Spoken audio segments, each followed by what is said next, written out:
Hello, hello. My name's Steve Jaguar, and welcome once again to BeerNative.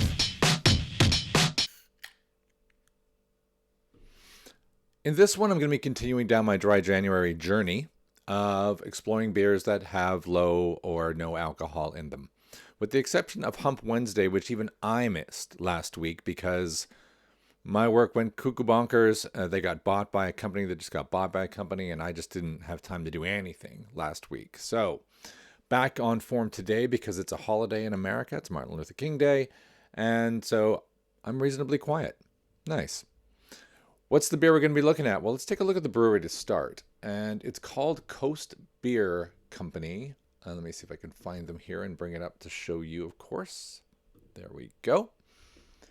And yet another alcohol-free brewery. Didn't know, right? There's more to come. They have a single hop series, and you can see it just here. We have Idaho 7, we have Sabro, we have Centennial IPA, pretty cool, alongside some nice mixes like Galaxy Double Dry Hop IPA. And then I think, down here we have a hazy and just a standard old IPA, whatever's in that. We can check that out later. I think I have two by this brewery in my alcohol-free box, but I'm just going to review the one, I think, unless of course, I don't know, unless it's exceptional or terrible, I might grab the other one.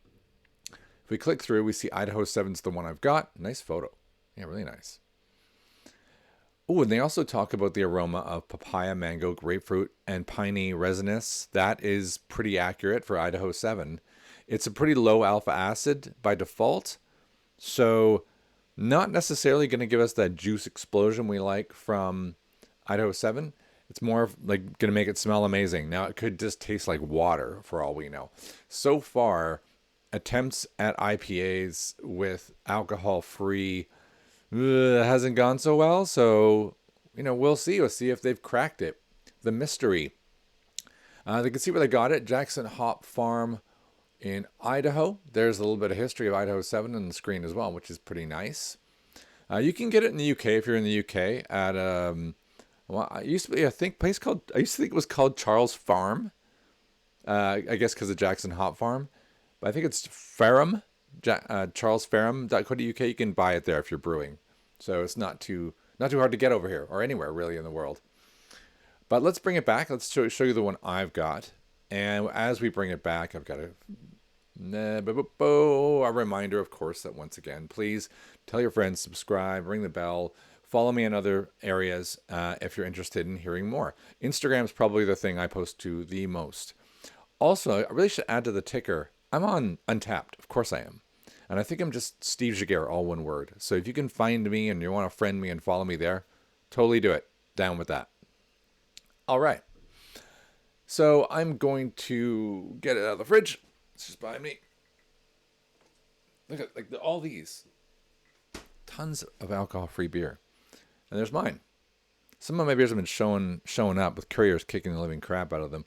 This one seems in reasonable condition. I expect it to smell pretty good.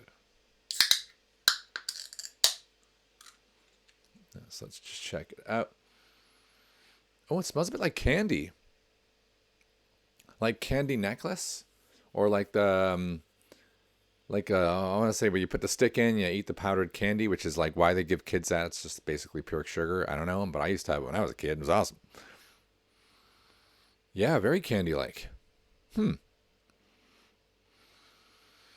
Not so much grapefruit. A little bit of pine, but I'm getting like papaya out the backside. It's Aroma hop.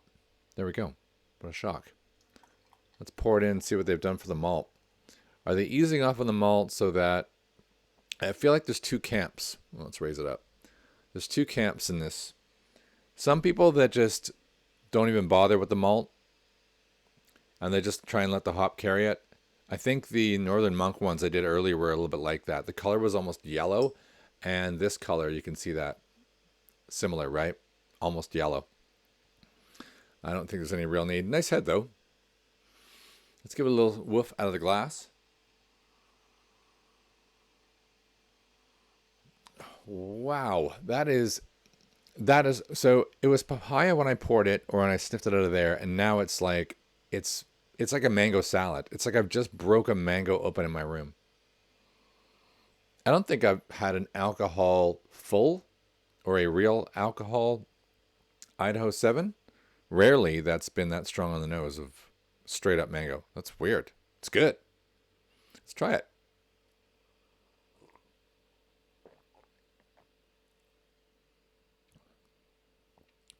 All right, let's let that settle in. It's oddly watery. Let me just try another sip.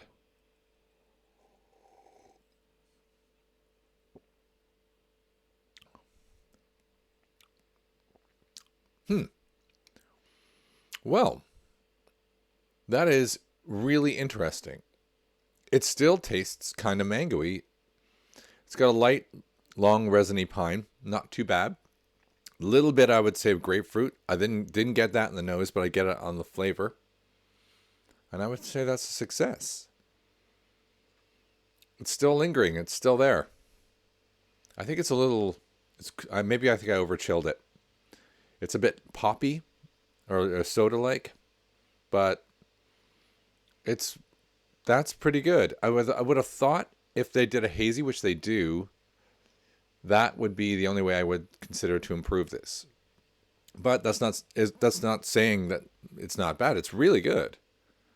I'm not getting that weird breakfast aftertaste either. All right, let's score it up. I am happy with that. Okay, the art.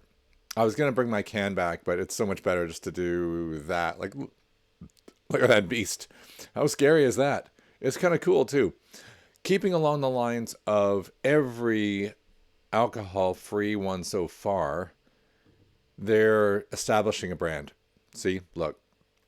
They all look the same. They're making it so I could see this can 50 meters away on a shelf, and I'm going to know that's a Coast beer because it's got the crazy eye. Differentiated based on color. Otherwise, it's not making the beers themselves stand out, making the brand stand out. I don't think at this point in the life of a brewery we're going to criticize that. One thing I did, how long have they been around? Let's take a look at the About Us. I don't really know that. Okay, another 2019 alcohol-free. But they're good. That's not too bad. I didn't look into the founders. We have a little bit of information. James Ockleford, Refold. I don't know what that means. Designer, a Japanese poster design. Oh, this is the eye. They even talk about the art. I like that. And they coincide with Earth Day. They've got a really cool how-to here. I'm starting to like them. I might do a direct order at some point just to see what the rest of them are like. But yeah, I like the art. So it's going to win on the art, and we're going to zing back to me. So I'm going to give it a 4 out of 5 on art, and 3. Packaging is pretty normal. Let me see anything special about it. Yeah, it's pretty on the down low. It looks like it's just a sticker, a plastic sticker on a plastic can. I might mark them down just because that's not very eco-friendly unless they say it's some kind of... Probably not, right? But now I'll leave it as a 3. So they're going to get a 7 to start, which is pretty good. Accuracy, absolutely. I might just go 5 out of 5 on accuracy because for an alcohol-free Idaho 7, they claim what it was in the description, papaya, mango, grapefruit, pine, and they hit it. Papaya on the nose, out of the can, mango once in the glass, grapefruit on the palate, pine on the finish. Nailed it. I'm going to go 5. They smashed it. Is it unique? It's a single hop variety. So it's sort of unique in that they tried it. For an alcohol-free, it's pretty unique. I'm going to give them a 4. So I'm going to give them a 9. Bump them up to a 16. And do I like it? For an alcohol-free, easily I think it's now, I might bump it to the best one I've had so far. I'm going to give it an 8. It's going to give it a 24. It's going to get a 4 to 5. That is definitely the highest I've rated an alcohol-free beer so far. So nice going, Coast Beer Company, on your Idaho 7 IPA. I'm super happy about that. That's my lunch beer now. Okay, well, that's the end of this one. Coast Beer Company's Idaho 7. Let's reintroduce my can here. Super excited to finish that off. Definitely not going to be dumped down the drain like some of the other ones I've had on the route.